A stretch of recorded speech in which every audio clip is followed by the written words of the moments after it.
The road ahead of us is dangerous, with ominous signs of trouble ahead. As nations prepare for an apocalyptic confrontation, what can be done, and how should you prepare?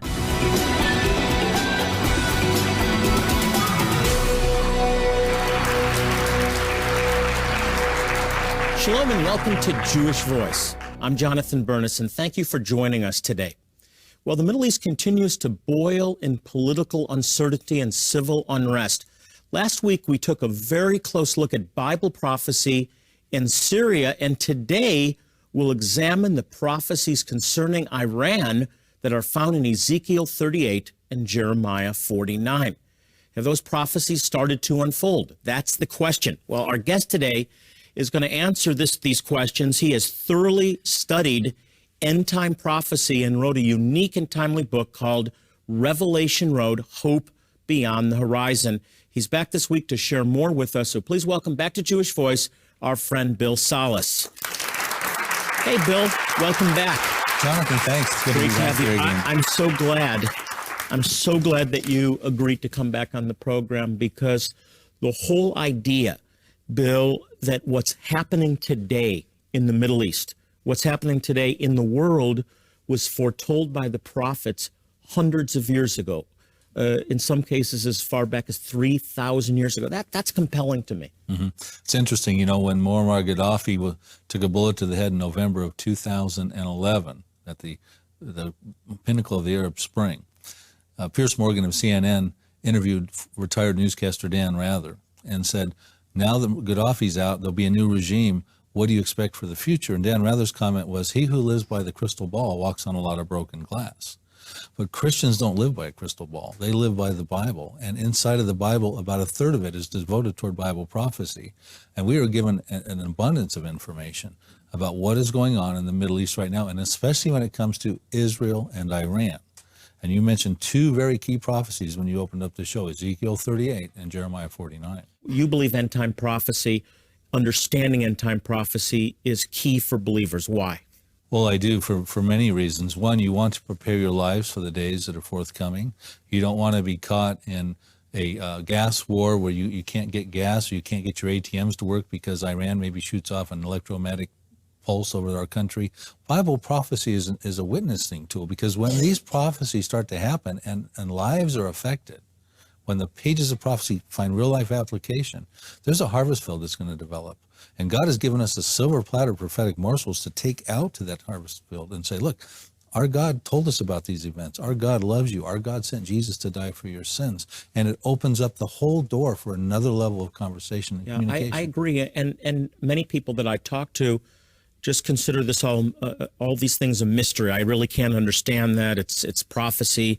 It's beyond me. But God does want us to understand that these things were written in advance, and we shouldn't be taken unaware.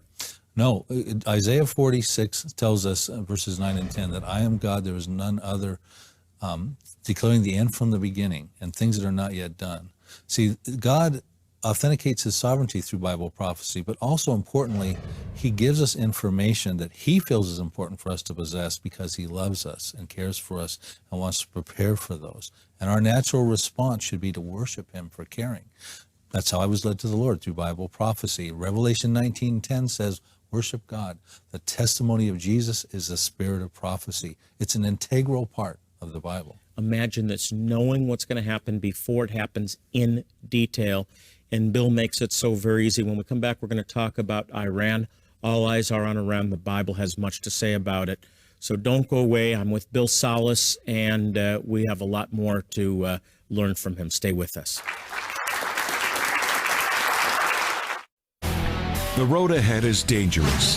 Hatred is on the rise, and the truth is obscured by blind ideology. As nations prepare for an ultimate battle, what can we do? How should you prepare? In his stunning book, Revelation Road, Hope Beyond the Horizon, Bill Salus takes you on an unforgettable journey of biblical proportions.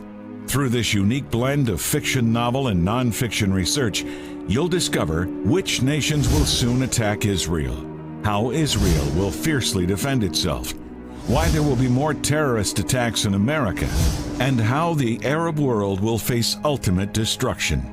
Troubling events are quickly developing, but even with an Arab-Israeli apocalypse on the horizon, there is a silver lining of hope inside this growing cloud of global doom. Welcome back to Jewish Voice. I'm Jonathan Bernis, and with me today is the author of this new book, Revelation Road, Hope Beyond the Horizon. Bill, what I love so much about the book is that you have done something incredible. You've done a great deal of research, but you've made it very readable by writing it as fiction. Well, my goal was to richly bless the reader with revelation for the rough road ahead, and hence the name Revelation Road. And it's much more than a Bible commentary on the book of Revelation. It outlines a chronology of prophetic events that I believe are about to happen soon and sequentially, and it immerses the reader into the pages of Bible prophecy. I wanted to paint the end time scenario into a story. And so we have some grandparents who have their grandson Tyler. They're concerned he's been birthed into the final generation. They're trying to prepare the lad for the apocalyptic events that are forthcoming. And all of a sudden they start to happen. All Tyler wanted to do was live a normal life like his father. But an apocalyptic Middle East and terrorism in America changed his life None forever. of us are going to live a normal life anymore. We're living in very abnormal times. That's my concern. And then the biblical commentary, there's 312 pages of commentary and 120 pages of novel, supports what I said in the novel from a biblical perspective, adding veracity to the text. Yeah, beautiful and needed to be done. You believe that we are the terminal generation. Tell us why. Israel, the super sign, 1948, the rebirth of the nation, the elephant in the room, 64 years ago, that was our sign. That was the fig tree Jesus spoke about in Matthew 24. And he said that the generation that saw the fig tree, and he went on to say, all these things will not pass. He told us it would be a final generation that will not pass. And he enumerated on numerous things. Israel was one of them. That was the super sign he drew to our attention. But he also mentioned many other things, nation coming against nation. When some generation can say all these things are in the history books, the abomination of desolation by Daniel the prophet, he also spoke about that. When they can say that's in the history books, that's the final generation. That's the tribulation generation. My concern is it our generation? Is it our children's or our grandchildren's generation? I believe it's near. And that's my concern, and that's the call I'm heeding to. I do too, and I'm so glad you're on the program proclaiming that, because this is important for every one of us watching. You may think, well, I'm safe because I'm a believer and everything will work itself out, but we're not to be ignorant of these mysteries they're not to be mysteries to us. I have bookshelves filled with books on the end times, and they all talk about Gog and Magog, Ezekiel 38. What's your take on all that? Well, that's a very important prophecy, and due to the relationships that Russia is building with the members of that Gog of Magog invasion, most people understand that Gog of Magog really is a Russian-led coalition. There's 9 populations discussed by their ancient names, Togarmah, Persia, etc., Ethiopia. That's not your view, though, is it?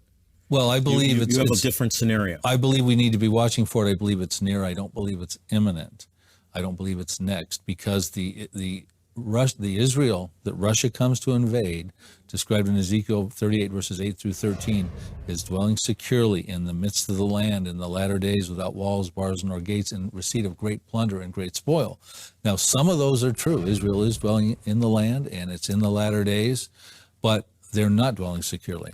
And the reason they're not dwelling securely is because there's these populations that were listed in Psalm 83 that Ezekiel did not list in Ezekiel 38 that don't enable Israel to dwell securely. Now unpack that, because this is what is imminent. That's my next question. What is imminent? I believe What's next? I believe it's Psalm 83, where you have the Hezbollah, you have Syrians, you have Palestinians, Hamas, Jordanians, Egypt, and Saudi Arabia, Lebanon. They're involved in this confederacy of their own accord for different reasons.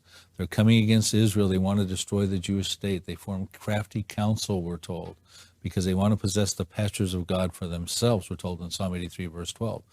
If this prophecy has not found final fulfillment, and I've searched high and low and tell you from my vantage point it is pending and it's imminent, that would mean that they want one more Arab state over there. They don't want a two-state solution. They don't want peace with the Jews. They want peace without the Jews.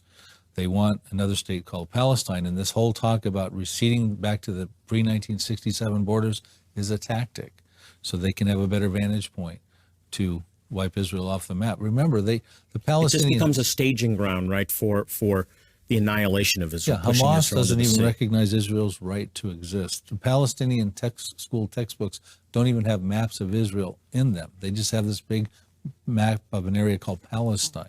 Most of the members in the Arab League don't even recognize Israel's right to exist. So here we are trying to craft land for peace deals. American presidents dating back from George H. Bush on through Clinton, through George W. Bush to Barack Obama are trying to give away God's land to create peace with the Arabs. The very thing we're told in Joel 3:2 that God judges the nations for in the very end times is they've divided up my land. And who is the number one country in the world, apart from the Arab states that don't want Israel to exist, that's been involved and at the forefront of dividing God's land? It's America. Sadly. And I think there's clear grounds that we have been judged as a result of that. I think we're receiving the remedial judgments going back from September 11th as we turn into this century. You had September 11th. We've had the wars. We've been involved in 3 Middle East wars. You've had Category 5 hurricanes in 2005. Hurricane Katrina, the most costly disaster in our nation's history.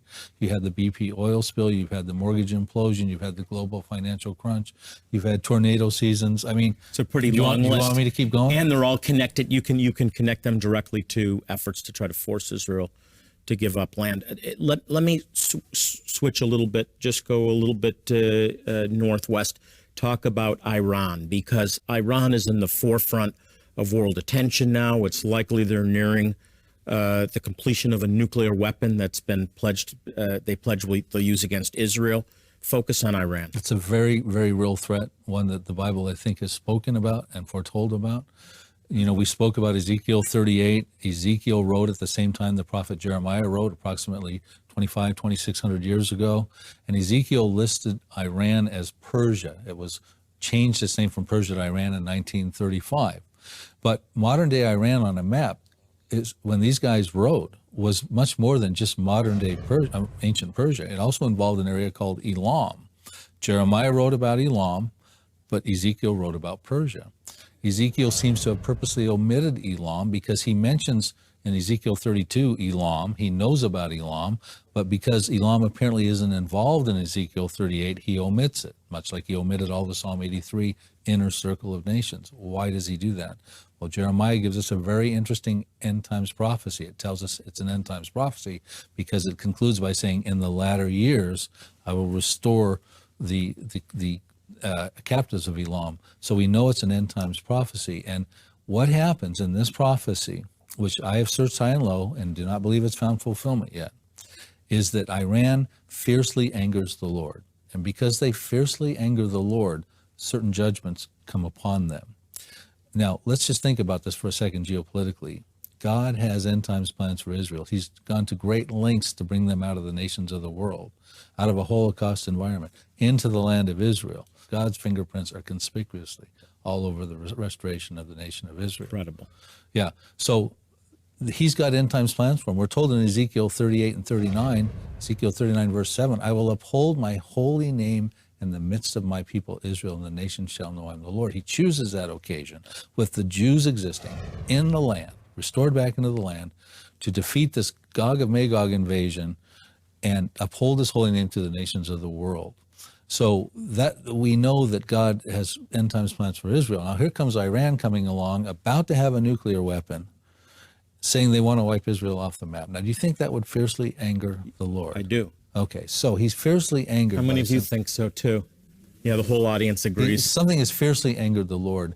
And then he says, because I'm fiercely angered, and I'm going to go back to the preceding passages, he will break the bow of Elam, and he strike them at the foremost of their might, and then call from the four winds of heaven, the winds, and it shall scatter the Elamites to the nations, and there'll be no nation where they don't go. You have a dispersion. Okay, well, let's look at the potential of what we could be looking at here.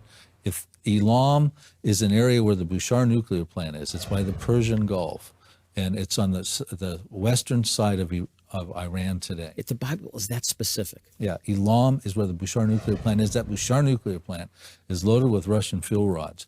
Former UN Ambassador John Bolton said at the time, in the summer of 2011, when they were loaded in, that Israel's window to strike that particular facility was closed because it would create a nuclear disaster. Okay, well, it is the closest line of target for Israel to strike Iran's nuclear sites. You go right through the northern strip of Saudi Arabia and you hit that site. Saudi Arabia is not interested in Iran having a nuclear program. They have given Israel permission to have that thin strip of air to go and make that attack. That's common knowledge. If they strike the Bashar nuclear plant, you could have this scenario happen. They get hit at Iran's foremost of its might. That would be its nuclear program, potentially. Israel really has no option if the world does nothing, and they really haven't. Well, not if they want to survive as a nation. Of course, Yad Vashem, never again. They don't want another genocidal attack coming their way, right? So Israel strikes. Israel strikes, and it could create a nuclear disaster. This is not something you're hearing on the news. What you're hearing on the news is it's no longer what if Israel strikes, but when is Israel going to strike? Right. But if they strike the Bushehr nuclear plant that is red hot, you could have a nuclear disaster. It happens to be in Elam. And what happens? That would create a dispersion. So we might have Jeremiah even predicting that much detail into what we're seeing that may happen on the news, and this may happen tomorrow, Jonathan. It's new information that not a lot of prophecy experts have been teaching. So what we do is we posit it out there. We get it out there and have people thinking about it, because it looks like Jeremiah predicted another end times prophecy for Iran, a double jeopardy for Iran. Yeah, explain that more clearly, the double jeopardy. That's what's implied clearly. Exactly, because like you said, you have shelves filled with the teaching on the Gog of Magog. This is 52 passages in Ezekiel 38 and 39 with enormous description about a Russian-led invasion that comes against Israel for spoil and plunder and great booty. So most everybody's paying attention to that. This is great detail. I mean, it's hard to ignore that that's a prophecy and it's about to happen. But they've not caught this other part of prophecy regarding with modern-day Iran. So we may have this dual prophecy of Iran. Iran's army presently is ranked number 12 among all world armies. Israel's ranked number 10. Okay, if we have two competing prophecies going here, and competing is probably not the best word, but dual prophecies, a double jeopardy for Iran.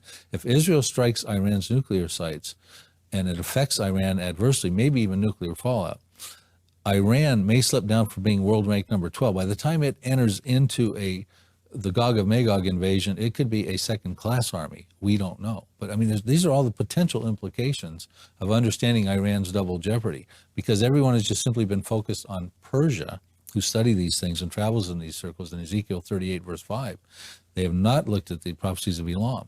Recently, guys like Bill Koenig, who I know you've had on your program, and Joe Rosenberg, who writes quite a bit on Ezekiel 38 type material, have now started to be talking about this Jeremiah 49, verses 34 through 39, the prophecies of Elam. Very, very relevant information. Very relevant. So the imminent is the threat against Israel by the surrounding enemies of Israel, Hezbollah, Hamas, Syria, Iran, having to deal with Iran, but then a second issue, which is this Gog-Magog battle. That you don't see these simultaneously, but sequentially. I don't. Some people, exactly. I see an inner circle of Israel's enemies that share common borders. I call them, that's in Psalm 83, I call them an inner circle. There's an outer ring of nations that are spread across the boards in Ezekiel 38 and 39. So I see two different invasions. I would say this, Jonathan. Some people believe that they are one and the same war, and they'll say that, according to Ezekiel 38, verse 6, that there are many peoples with thee, hordes of people with thee, Gog. But the problem I have with that is that the populations of Ezekiel, of Psalm 83, are not listed by Ezekiel in that coalition that he talks about, although he mentions them 89 times elsewhere in all of his other prophetic chapters. Edom, Edomites, Moab, Moabites, etc., but he doesn't list them in Ezekiel 38, but he's very specific about the 9 populations, Togarmah, Tubal, Persia, that he does list. Why doesn't he list them? It seems very specific. It's probably because they're not involved, just like he doesn't list Elam in there. Why doesn't he? Elam existed at the time that he wrote. Jeremiah wrote about it. Why doesn't he? Because it's probably not involved. It's a complex scenario, but you make it so easy. I want to talk about your subtitle, Revelation Road points out that there's hope beyond the horizon. I want you to elaborate on the meaning of that. He loves us so much, he wants us to know what's coming our way, and our natural response should be to worship him for caring. That's the essence of prophecy. And so what I do present in the book throughout numerous parts is the gospel of Jesus Christ and his imminent return.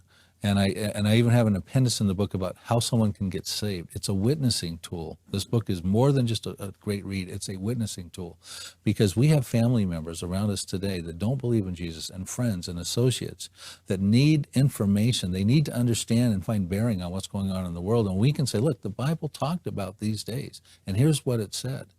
And you put this book in front of them and this kind of information in front of them, and it gets their attention, because as these things start to lay out, as they're starting to pay extra dollars at the gas pump and hearing about the news, and probably even hearing about a nuclear strike that goes on in the Middle East, that's going to get their attention. They're going to wonder what's going on, and you can say, look, the Bible talked about that. Nothing takes God by surprise. He's still on the throne.